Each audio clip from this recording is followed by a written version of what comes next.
All right. Here we are. Another closers by committee. We're about 10 games or so into the season now, so we're in full swing. Um, I watched a lot of baseball this weekend, so I'm kind of loaded for bear. I hope at least. We'll see if the old noggin, remembers everything that I took note of this weekend. But uh, the first thing that I thought of was the defending American League champion Blue Jays. They're off to a very rough start. Um, they got swept by the Chicago White Sox of all teams this weekend. Yep. Did you catch any of that series at all? Um, just highlights really. Yeah. I wasn't watching it act you know during the games. Right. Um, yeah, I don't know what to make of the White Sox really. Yeah, I don't either. They got that. I don't think they're especially good, but they're playing some good ball right now. They got Murakami, is it the outfielder he's hit Mhm. I don't know 5 or 6 home runs, hasn't he? But he's hitting like 220 or something. So he's got a Yeah. lot of strikeouts. Um, but I'm just wondering about the Blue Jays. I mean, they lost Bo Bichette, of course, and I don't know what's going on with them. They're struggling. Of course, you got the Dodgers in town now, and they're taking it on the chin from the Dodgers. Yep. So, um, It's 3-1 Dodgers right now, it looks like. yeah. Well, they rolled them last night, 14-1. Hmm. So I don't know. The Blue Jays are out of the gates. I mean, you can start to see some trends after 10 games. Believe it or not, that's 1/16 of the season gone. You start to see some patterns in playing time and things of that nature. Um, uh, the one highlight the other day was Joe Adele. I've never seen a guy rob 3 home runs in a ball game before. That was insane, Yeah. especially the third one when he went Right, in went into the stands. right. That was amazing. You see the First two, picture that lady took from the stands, standing behind him when he stood up? no, I didn't. There's pretty awesome photos out there somewhere. But it was pretty cool him standing out in right field with the fans. He's Yeah. like probably had some beer on his shirt at that point, but he was definitely fired up after that one. The first two, yeah, but that last one, he was like really had his chest out over that one. Yeah, they took him over the wall. Yeah, those are the types of things when you're at a live ball game that are indelible. People that were at that ball game that night will remember that the rest of their lives. Especially that last one when we went into the right field stands like that. Um, I watched. Was it And two. Sorry? They're 8-2. The Angels. Yeah. Wow. Well, Brewer. oh, the Brewers are eight. No, the Brewers aren't 8-2, are they? Are they really? Holy shit. Um. Well, the Reds are tied tonight, 3-3. So they're 7-3. I think. I mean, that's their six and Yeah. three, something like that. So 7-3. that's not too shabby either. But I watched Soriano pitch against Chris Sale last night, and they tattooed Sale pretty good. Chris Sale, we got through the first 3 innings really pretty easy, and then he just had a serious bout of control problems. He could not get that slider over. He could not spot his fastball. It's amazing to me when a guy that throws at that velocity and he gets wild. How does he get? How does he become so much more hittable? Because then he starts squaring up the ball. You would think that you wouldn't be able to get comfortable in the box with a guy that was losing his command like that. But like Adele homered off of him, Nito is it Nito homered off of him, and there's just a sequence of hits there in the fourth inning that just knocked him out of the box. Yeah, But Braves in general, they're barely over 500. They're 6-5 right now. yeah, I wouldn't be too concerned about Sale yet, unless sometimes a lack of command can be indicative of some sort of injury concern. So hopefully that's not the case.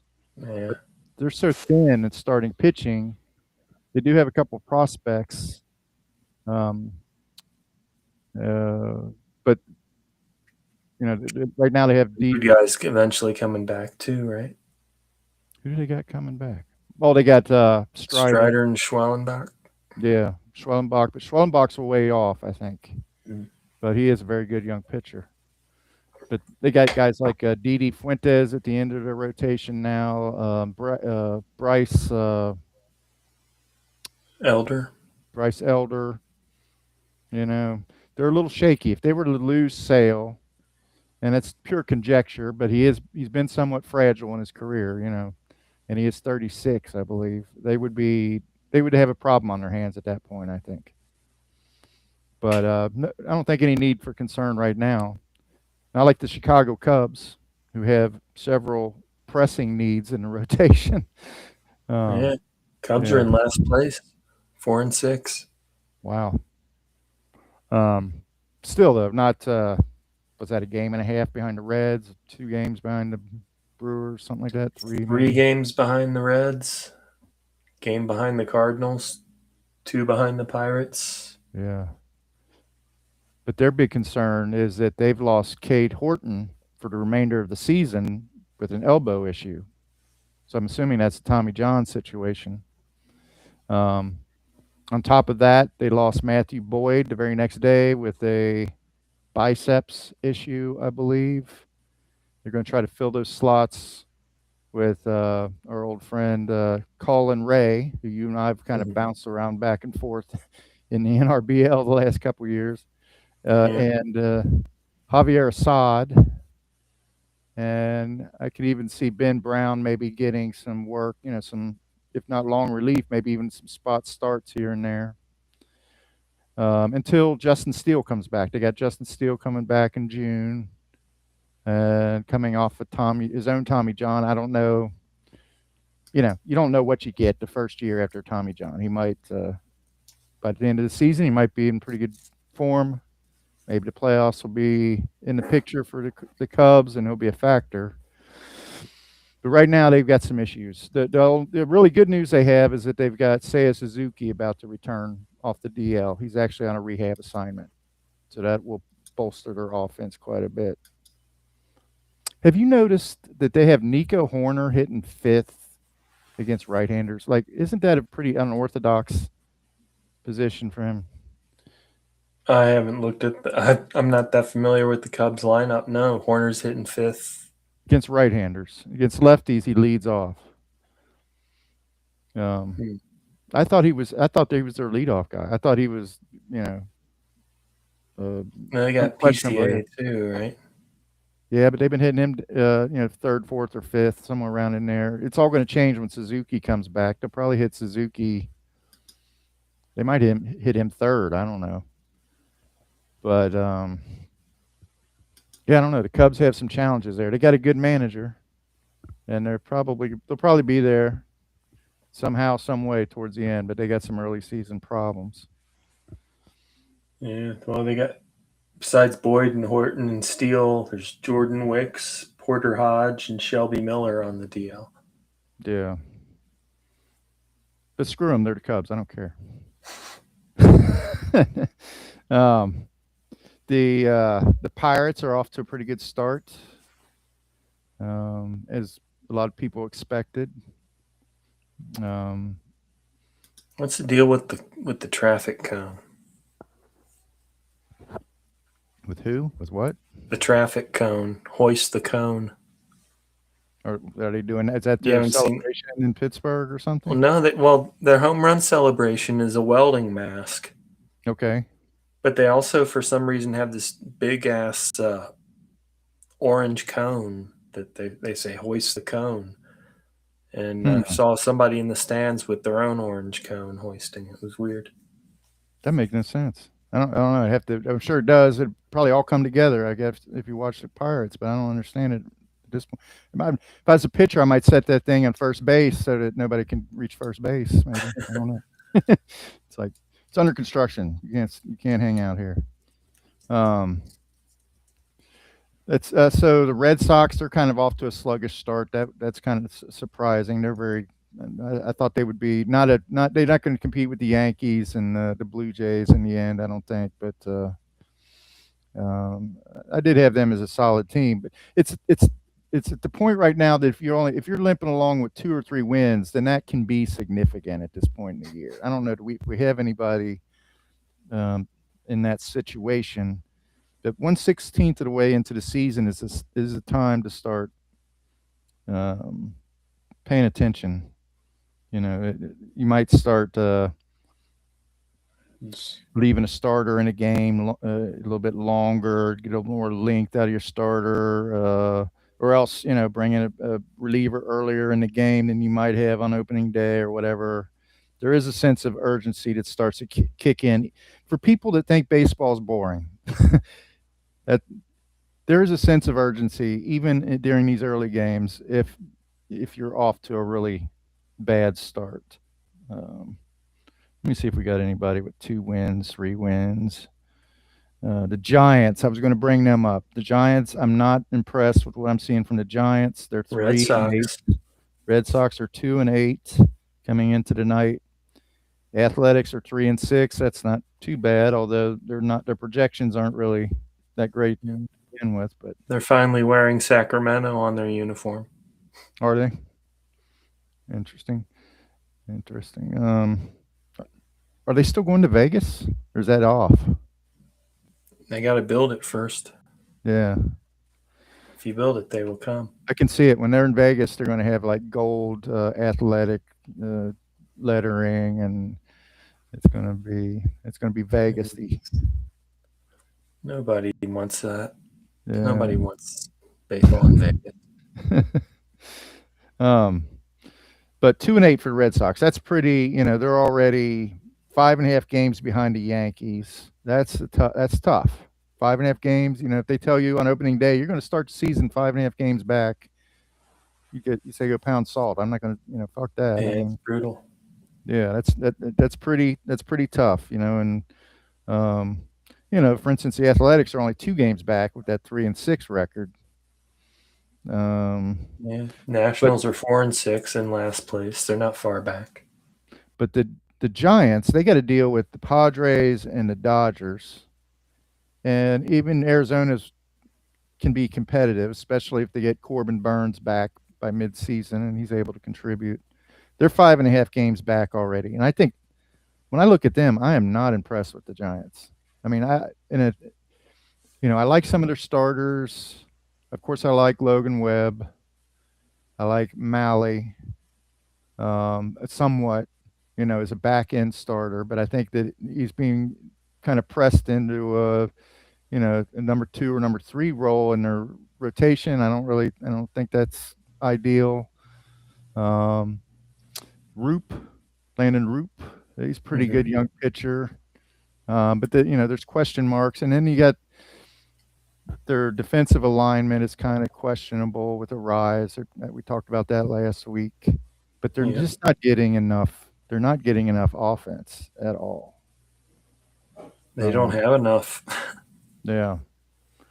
They got Gerard Encarnacion DHing and spending some time at first base. Yeah, Devers, yes. Devers is a masher. He's one very dangerous bat. And Chapman's a good hitter. Harrison Bader. I like Bader as a complimentary type player, but he's if you were to on Rates and Barrels, they do this thing called Top 5 when they preview the teams, and they take 5 position players on the team and say, essentially, these are the most important players on the team, or in other words, they're going to be in there every day, contributing every day. These are the guys that are going to be. And Bader, on a lot of teams, I don't think you'd put him in your top 5, but on the Giants, he might be in your top 5. Yeah, that's sad. Yeah.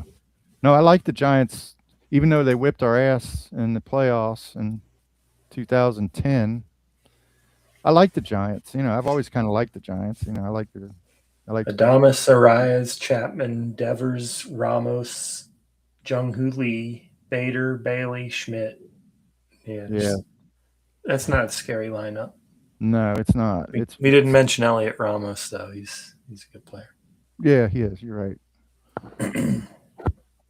Pitching, I think in that ballpark they'll be kind of okay, but it's still their pitching staff doesn't knock me out from top to bottom either. And they had this a problem with the injury to Rodriguez. They had a really good closer that inherited the job when the Giants traded Duvall to the Yankees last year, and then of course he blew his arm out and had to have Tommy John.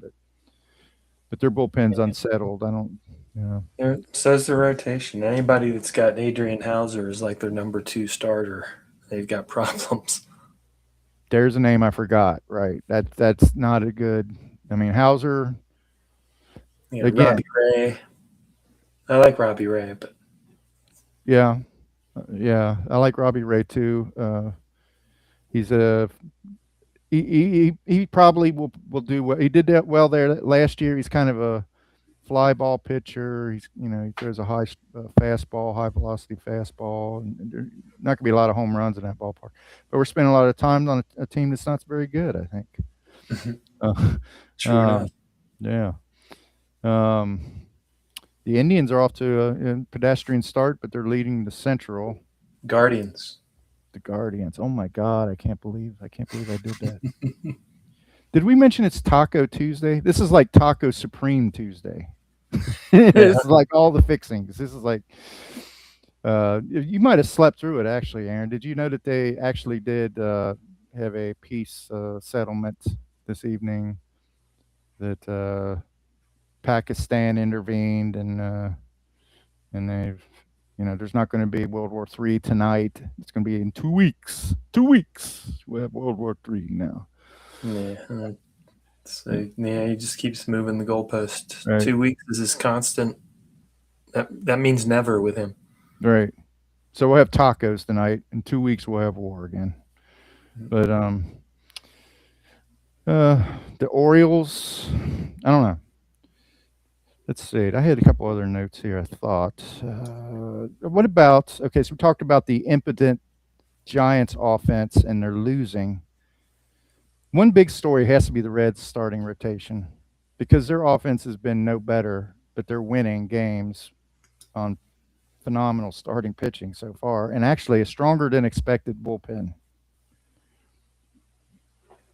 Yeah. I don't know how long that bullpen's going to hold up. Well, yeah. Pagan and Santillan, they threw them till their arms are ready to fall off last year. Did you watch Brock Burke the other night? He closed out the game. I had no idea. He looked pretty good. I mean, he's a lefty though, right? Yeah, he's a lefty. And I really like Connor Phillips. They've got they're not deep in any area of their pitching, but when even without Green, it's still a formidable pitching staff. But they got to start scoring some more runs, though. How come every pitcher named Ashcraft has a last name for a first name? You got Graham and Braxton. That is a perplexing question that I don't have an answer for, but I think it's true. I don't know. Why, damn it? Why? Maybe it's alliteration. I don't know. It's just natural. It just rolls off the tongue, I guess. I don't know. Braxton Graham does not roll off the tongue. I don't know. It sounds like money to me. It sounds like rich people. Like maybe Graham and Braxton grew up in the suburbs and had pristine uniforms and $300 fees to play the game and things like that. But I don't know. Who knows? Connor Griffin's been struggling, to no one's surprise. I mean, Connor, another last name for a first name. Right. But you know what? He's 2 for 10, and they call that struggling. So, it's a really small sample size. And I don't know what he's done tonight, but there's they put a lot of weight on his shoulders of a 19-year-old kid there. Yeah. They didn't even bring him up for opening day. No. And that was perplexing. Why Did they hold him out for opening day Why and then send him down for 3-4 days? Yeah. I don't I think guess they realized how bad their shortstop options were until they got into the season. it could be. They had Triolo and Gonzalez. Yeah, I think they were like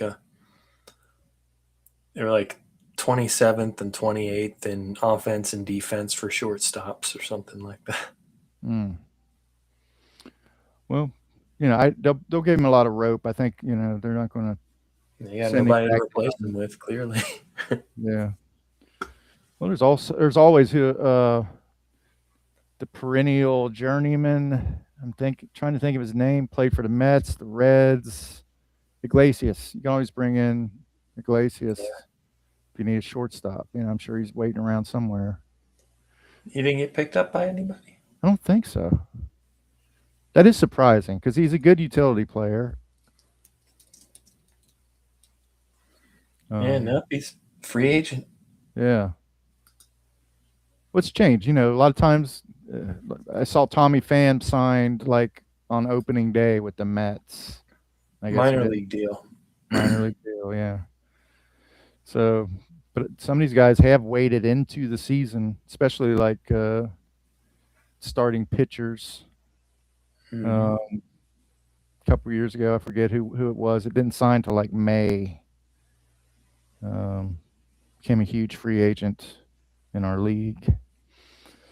But I don't understand, as much as the Reds are struggling on offense, I don't understand, and I think you'll probably disagree with me on this because you're not a big fan, but I don't see the point of sitting Noelvi Marte to play Will Benson against right-handers.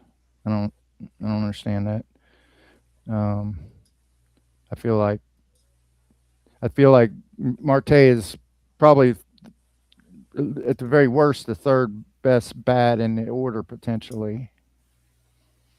If they would just give him an extended look, but I call that segment "Baffling Managers." Have you seen his slash line? I don't. He's hitting 083.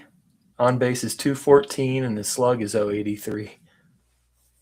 Well, 080. So he's getting on base. That's not a bad on base percentage if you're hitting 083. 214, yeah. So I'll say that. No, he's got a 14% walk rate for what that's worth. Right, but still, we're talking about 10. We're talking about the significance of 10 games. Now we're talking about the insignificance of 10 games. He's only been in 6. How many home runs did he hit in the spring? He hit like 5, I think. I don't know. Yeah, and those don't count. Anyway, have you seen any managerial decisions you've disagreed with in the first 10 days here? I've seen a lot of ABS calls that I wouldn't have made. Mm-hmm. Some ill-advised ones. Yeah.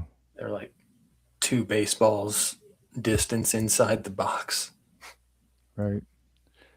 So how quick do you have to pull the trigger on an ABS call? Because it's like seems like right away. They don't want you looking at the coach or anything. Yeah. They don't want them to see it on a screen and signal. Yeah. I guess. Yeah.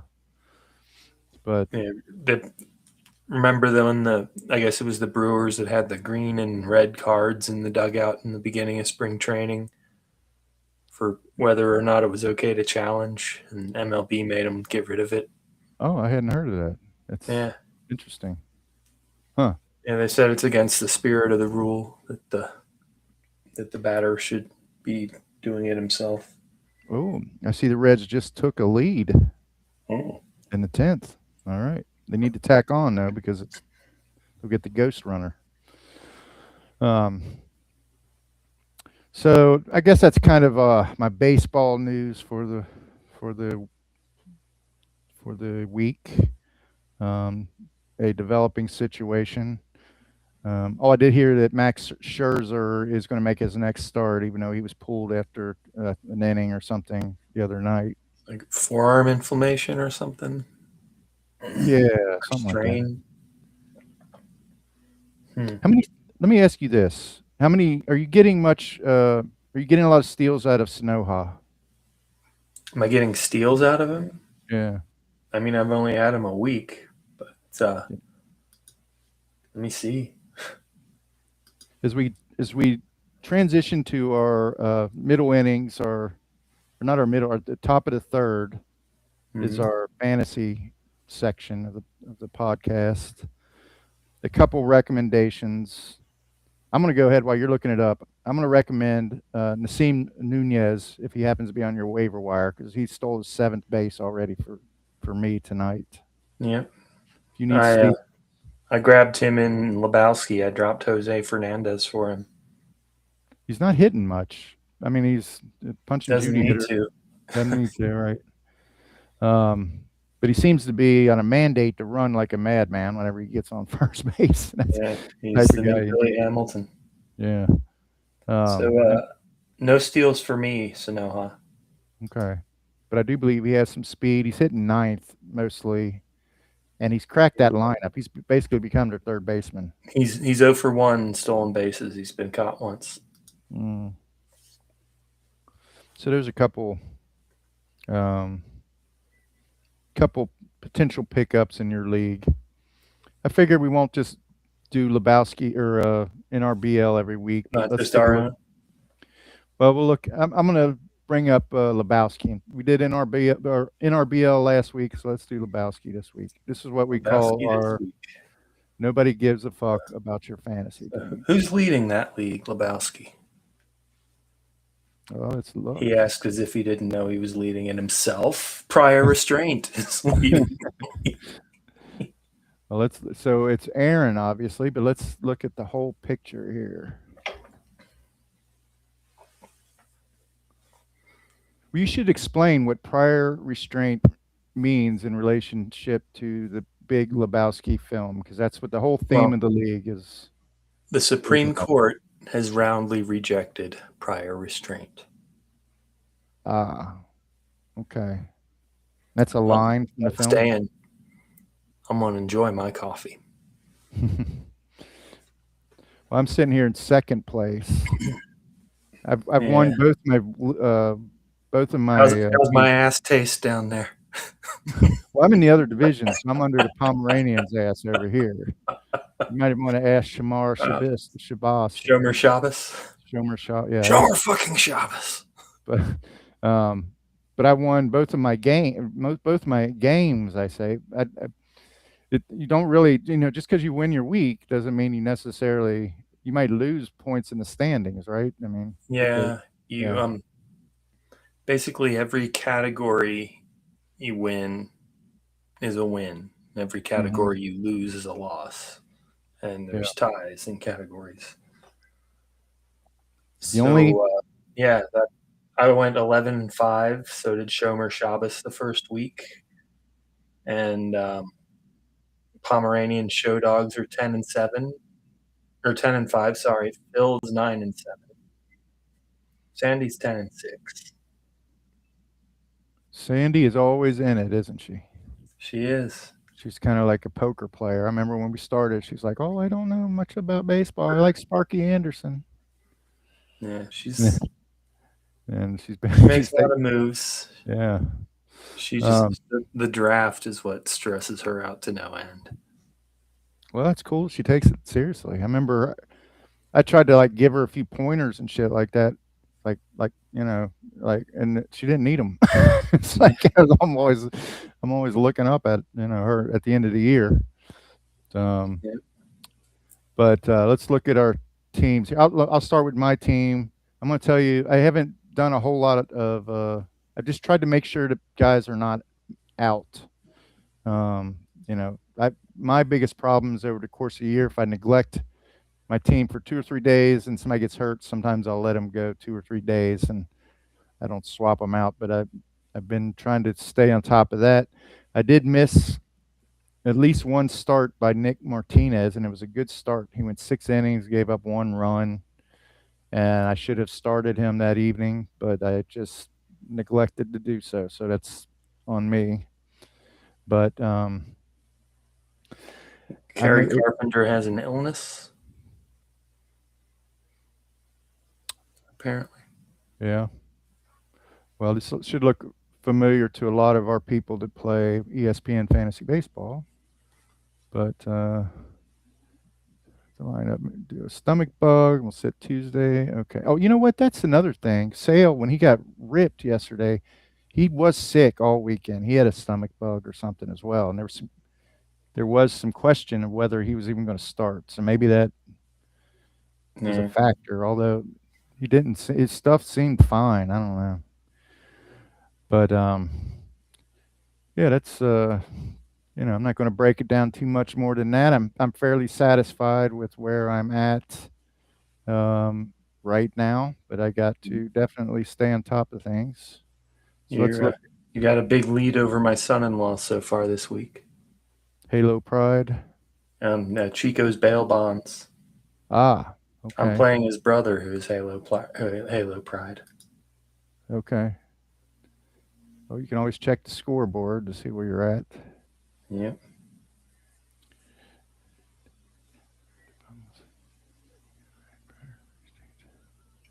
There's Prior Restraint and Halo Pride, second from the bottom. Yeah. I've got a pretty good lead, not quite as big as yours. Where the hell? Oh, I'm at the top. Okay. Well, yeah. 2 days in, everything's fluid. That could change dramatically. It doesn't mean anything on Tuesday. Yeah. All right. So let's look at your team, see if you want to make any pithy comments. Didn't you get a home run out of Cal Raleigh yesterday? Finally. Yeah, he's been kind of cold. Finally, Joe Adell didn't rob one this time. The first home run he robbed would have been Cal Raleigh's first of the year. Oh, wow. His first two, I have to say, they were pretty garden variety. You know, the fence was low; it was lower than his shoulders almost, and he just kind of did. He had to get up in the air. I've watched those a few times. He had to leave his feet to catch those. Well, I'm not sneezing at it, but that last one was spectacular. Yeah, the last one was a mind blower. Mm-hmm. The fact that there were 3 in one night. Right. But my two catchers, man, look at those guys. Those are some beefy boys. I think Contreras homered. I saw some comments. I think he homered yesterday or maybe even today. Yeah, yesterday he did. Yeah. Got Vlad Jr. at first. So we got 3 big boppers to lead it off. Then Nico Horner, who's stealing every base he can seem to get to. Right. Gino Suarez at third. Yeah. Gino has 2 home runs now, but he's been otherwise a little bit cold. These brighter days are ahead for sure. Got the X-Man, Xavier. Oh, the Reds got him 6-2 right now. Looks like it's gonna be another W. Fielder. Yeah. 7 steals now. Reddies. Yep. And Contreras yesterday or this morning or something.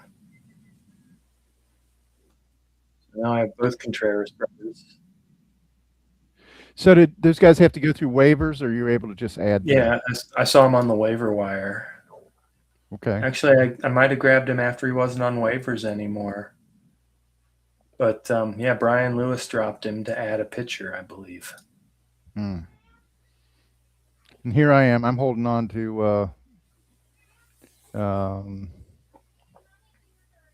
Arizona pitcher who's not going to be back until July or something. You got to deal with some senior moments when you deal with our Corbin Burns. Yes. Well, he's not on your. I have him on my team, but I have him on the bench where he's basically doing nothing. So that's probably. Yeah. I think I might have moved him to the IL actually. But that's good. You can at least take one of your guys on the IL and put him, take him off of your active roster and hold him while you manage the rest of your team. But I noticed down here. Okay, look at you with all of these pitchers.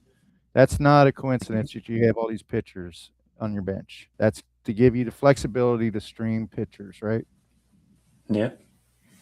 Yeah. I think if I don't don't drop pick another one up. I don't think of it so much as streaming, but yeah, these guys are what I have like 8 starters and 6 relievers, something like that.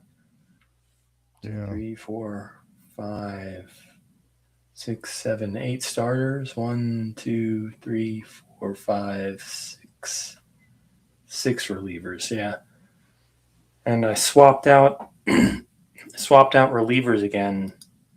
I think if I look at tomorrow, yeah, I've got Rico Garcia and Brian Baker, trying to squeeze some more saves out of these guys. I cut Abner Uribe loose. Well, he would have been a source for holds, right? Probably. Yeah, I just picked him up yesterday or this morning or something. Mm-hmm. But Rico Garcia is also a source for holds. Has better WHIP and ERA, and he's the number 2 guy in the Baltimore bullpen, as opposed to the number 3 guy. I think what Uribe was. So he might if Helsley were to falter or become. Yeah, he'd be he's the guy behind Helsley, according to Closer Monkey right now, I think. Yeah. Well, it's very interesting. Brian Baker, I think they've got as the head of the committee in Tampa, but I don't know what that means either. Mm-hmm. We should say Closer Monkey, if you're in a league and you're playing the saves game, that's probably the best resource out there for real-time updates on who's closing. Yeah. Who's closing? Who's got a chance at a vulture save tomorrow? All that stuff. Besides us, of course, with our closers always be closing segment. Mm-hmm. But there you go. That's nobody gives a fuck about your fantasy team. Woo. And so we'll stop sharing. And so I thought a good segment for the pop culture segment of our podcast here, and we're in the middle innings, and that would be the best ballparks you've ever been to personally. Your favorite ballparks that you've not necessarily seen a game, but just have been to. I feel like the ballpark is one thing. Seeing it during a game is not necessary in order to have an experience. So, do you want me to go first? Yeah, I haven't been to that many ballparks. So go ahead first. Minor league ballparks like the one you saw in Portland a couple weeks ago. I was going to sprinkle a few minor league parks into mine. In fact, I'll start off with the minor league park. I was at Al Lang Field in Tampa, and it was completely unexpected. The place reminded me of Shea Stadium in Norwood, right? Mm-hmm. It was all concrete with these like openings out to the stands and bench seating, but there was other, like, you could feel the ghosts in that place, because this is a ballpark that Ted Williams had done spring games in. It's one of the older ballparks in Florida for spring training, and there was just something about it. I saw a day game there. Of course, it was like at 1 o'clock, and the sun was just bright as it was all hell, and it just, I don't know, man. I've really had a really chill up my spine just walking into that place, and they had these beautiful murals, in the concourse behind the stands. It's probably only like 5,000 or 6,000 people that could sit there or whatever. That you could really, I don't know. It was just very serendipitous for whatever reason to know all those ball players passed through there. And then another minor league park was Legends Field. When we went to Legends Field during that same trip where the Yankees train, I first pulled up and I thought that the Tampa Bay Buccaneers football stadium was actually Legends Field, but it wasn't, of course. So you have to drive around the block. It's like a block or two down, but walking in there was pretty cool. I mean, it wasn't the same feeling as Al Lang Field, but I had a really great experience there. I parked there, and I wasn't parked there for more than I started to get out of the car. Lisa was with me, and this car pulled up next to me, and it's like the Beastie Boys jumped out of it. I mean, it was like these kids were like obviously New York kids. I mean, there was just something about them. They had like raincoats on and glasses, and their hats were backwards. They looked like they were rappers or something. They were playing something on the radio. That was, I don't know if it was the Beastie Boys or Cypress Hill or something like that, or whatever. So that was weird. But then I noticed these signs all around. It said uh, private parking or don't park here or something kind of discreet. And I'm like, what's that all about? And I turn around and here comes Reggie Jackson walking right past me. Mhm. And I'm like, this is the The player. straw that stirs the drink. The straw that stirs the drink. And I'm like, this is the player's lot. I'm parked in the Yeah. player's lot. So I had to get out. The Yankees were on a road trip, so these were all minor leaguers there. So that was cool. But I went to That's Wrigley cool. Field. And in Wrigley Field, it's I've heard people with stories, people that love Wrigley Field really love Wrigley Field. Like it's a cathedral, right? It's Mhm. Babe Ruth actually played in that ballpark, and Ernie Banks, and the legends write themselves or whatever. But the thing is, we went to the very top of the stadium. You had to go up this ramp. There was like 15 exchanges up the ramp. It was really Mhm. old. You get up there, and it was a night game, so it was really dank.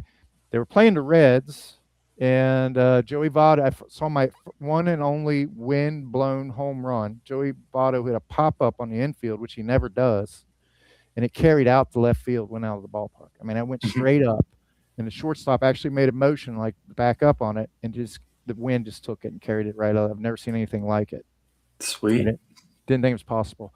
But the most remarkable thing was I went to the bathroom, and they had this fucking huge trough, this huge piss trough. Mhm. And when you take a piss, you're standing right across from somebody else when you're taking a piss. I've never taken a piss like that.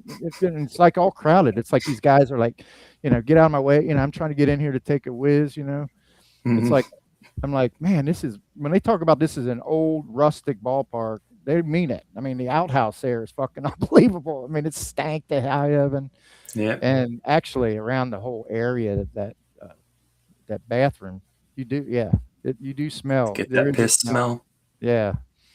So my experiences were, you know, I'm very glad I went, but it's like Old they do. Comiskey also had that piss smell. Yeah, I've heard that. Yeah, it must be a Chicago thing, I guess. I just couldn't believe they hadn't updated the bathrooms since Yeah. probably Babe Ruth played there. Ruth probably pissed in that. And then When would Babe Ruth have played at Wrigley? the 1933 World Series Uh, when he called his shot, I think. so Remember who he were they called playing in 33? the Yankees versus the Cubs. The Cubs were in a World Series in 33. I think so. Well, look, we'll let our listener call me out on it. I'm sure it's Right out on. there. Go ahead and look it up. I don't care. Yeah. I think my memory's right. Um, but well, no, not my memory. I mean, I wasn't there in 1933. Okay, so let's talk about about Dodger Stadium. I had to see Dodger Stadium when I went to LA. Remember, and you couldn't quite understand it. I don't think at first, and it's like, no, I'm not a Dodgers fan. I don't give a shit about the World Series, but I love Dodger Stadium. I've always loved the way it looks on TV. I just think the ball game at Dodger Stadium is like it's a beautiful thing to watch. So I wanted to see the park. So you and I and Lisa went down there and did a tour of the ballpark.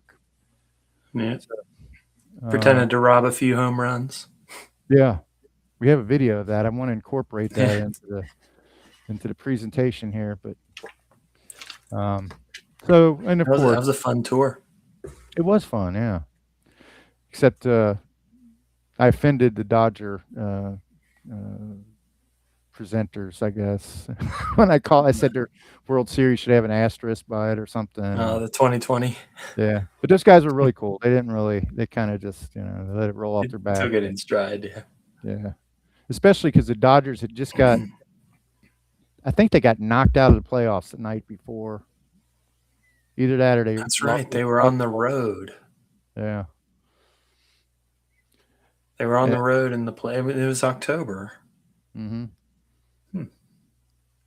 And I'll just finish it by saying Riverfront, just because of all the memories, and not a Yeah. spectacular ballpark by any stretch, but just the ball games I saw there were, you know, Riverfront just seemed bigger than any other stadium to me.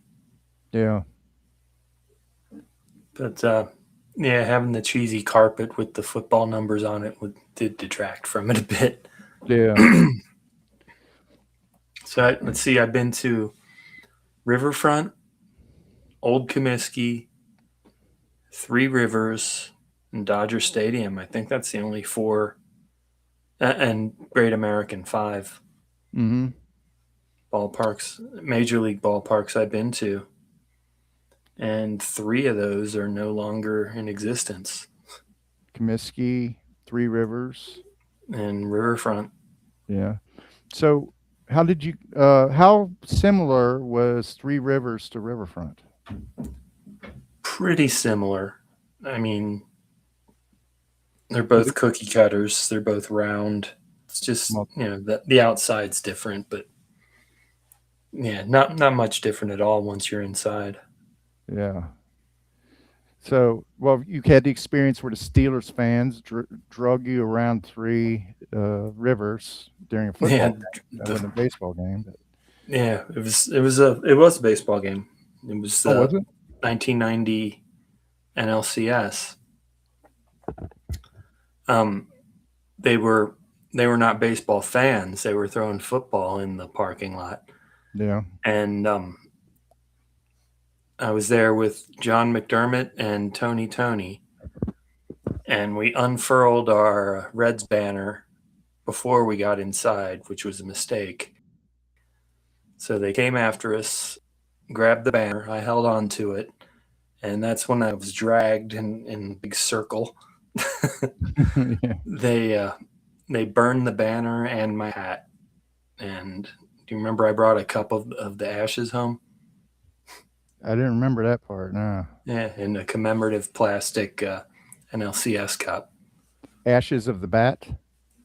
Ashes of my banner and hat. Oh, okay. Okay. But that could have gone a lot worse, I Yeah. guess. But you did represent, though, so that's cool. Now that was before the game. Then leaving the game, one of the guys that was doing the dragging said, "Oh, you guys are Reds fans? You should have been here before the game. There was this guy with a banner." And I'm like, "Yeah, dickhead, that was me." You got balls the size of church bells, man. I couldn't believe that. I couldn't believe you held on to that thing. It was Wow. ridiculous. So you got props from a Pirate fan or Steeler fan there. Yeah. Sorta. Yeah.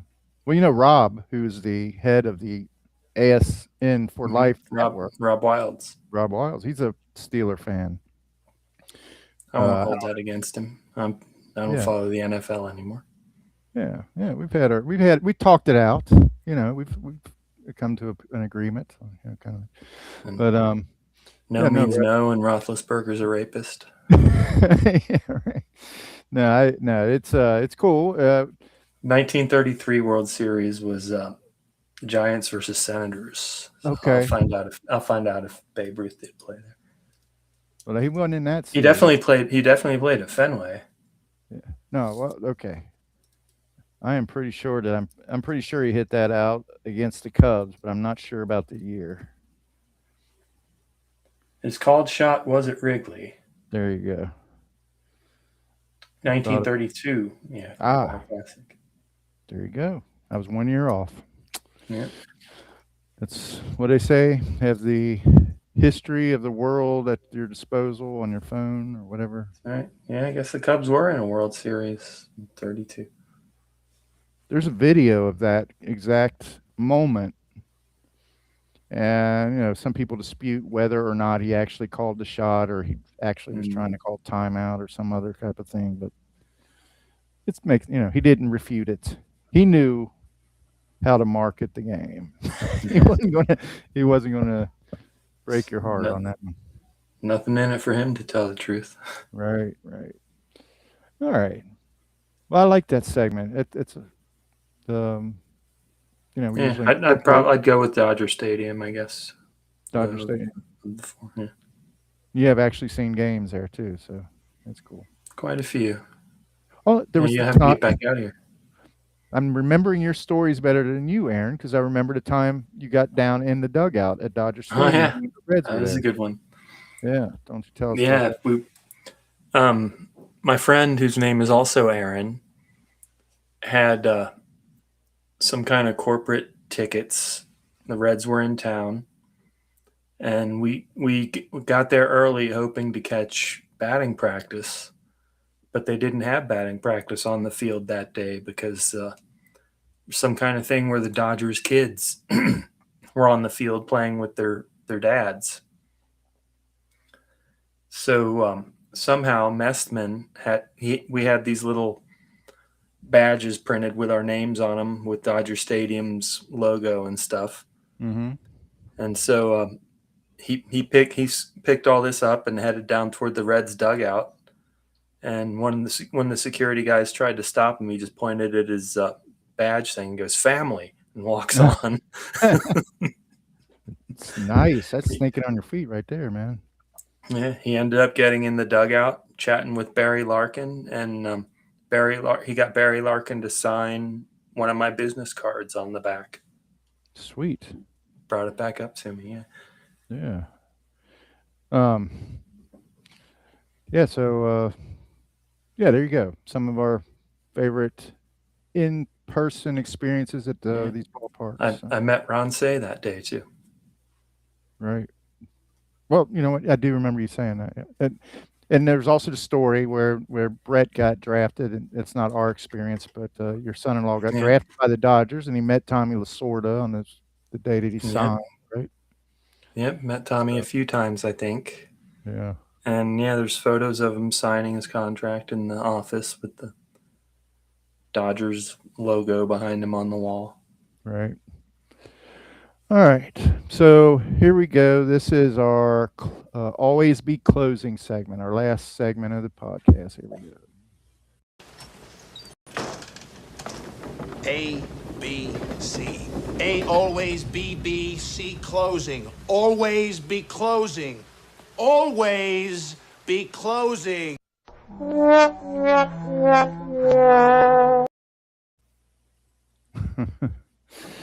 So, I don't think there have been any seismic shifts in the closing landscape so far from the outset of the season. Some of our predictions, I'm trying to remember some of our predictions, more bold predictions have not come to fruition.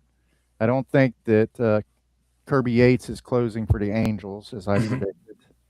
I think he's been hurt actually. I think Matt Swanson, who we had talked about being a strong alternate for the Cardinals, has gotten shelled. He's been absolutely hammered, you know. Yeah.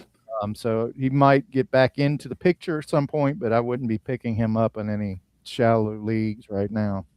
I'd grab Stanek long before I'd grab Swanson. Yeah, Swanson. Yeah. The Washington situation, Beater has got one save so far, but according to Closer Monkey, Sionel Perez is second and Hunter Harvey is third in line. So that one's still up in the air. I don't know. I'm looking and it says Beater Henry pull in. Really? Yeah. Okay. Well, I looked at it like 3 days ago. So like I said, it's always you want to check in every day on that site. Yeah. But that's the reason I picked up Perez, and he immediately gave up 4 runs and no innings pitched when his first appearance for me. So, but you never know if a manager is going to go with experience or if he's going to go with the best arm. It's tricky. You got to read the press. You got to read the tea leaves with these closing situations. It's not always the guy with the best stuff. Just not. You know. Sometimes it's Leiter Jr. Yeah. I'm trying to think here. The American League, who's picking up saves for the Angels so far? Jordan Romano. Jordan Romano. He's kind of one that job for now. Yeah. The Pittsburgh situation, I don't think that's changed really, although Soto has played a pivotal role in Yeah, Soto's been getting the saves. I think he might have 2 saves. I think Santana has a win. Mm-hmm. So I ended up getting both of them in the NRBL. Yeah. So I don't think there's been enough blown saves for somebody to really be on the hot seat at this point, if they weren't already coming into the season. We talked about the injury to Carlos Estevez, kind of threw that Kansas City bullpen into chaos. If you got it up right now, who do they got closing in Kansas City? Kansas City, Urseg, Strom, Schreiber. And I think I was reading earlier today was a Vulture save candidate day for Schreiber because Urseg and Strom both went the last couple days. Okay. Yep. I know that Pete Fairbanks is on family leave, and I do believe, was it that Loaisiga or Loizaga? And I do believe that Airbender got one too, Anthony Bender. He's a guy that was sitting out there on our free agent, and I should have put a bid on him, but I've had him before, and I'm kind of underwhelmed. But you never get more than 2 saves out of that guy. It just seems like. So I don't know. We'll have perhaps more turmoil and change to talk about next time. But there's your closers by committee report. Yeah. Well, we got St. Louis is just a mess. O'Brien, Romero, Stanek. Yeah. I guess O'Brien's the guy, though. It seems so. He got a save yesterday, I believe. But Marmol will play matchup. So it'll be a little bit of a committee, but I think O'Brien's probably the guy. That Stanek thing, I think that was if I recall right, a lot of times a manager will use his closer early in the game if there's a particularly stressful situation, like if in the 8th inning, if you get runners at second and third and 1 out, sometimes they'll bring his closer in. And then you'll have an opportunity for a setup man to grab one. I think that may have been what happened on opening day for the Cardinals. I think you might have used O'Brien early and then Stanek. Put out the fire with O'Brien. Yeah. All right. Well. Right. Yeah, we're coming up on, we're 58 minutes. Right. So why don't you take us out with your customary... Don't swing outside the zone.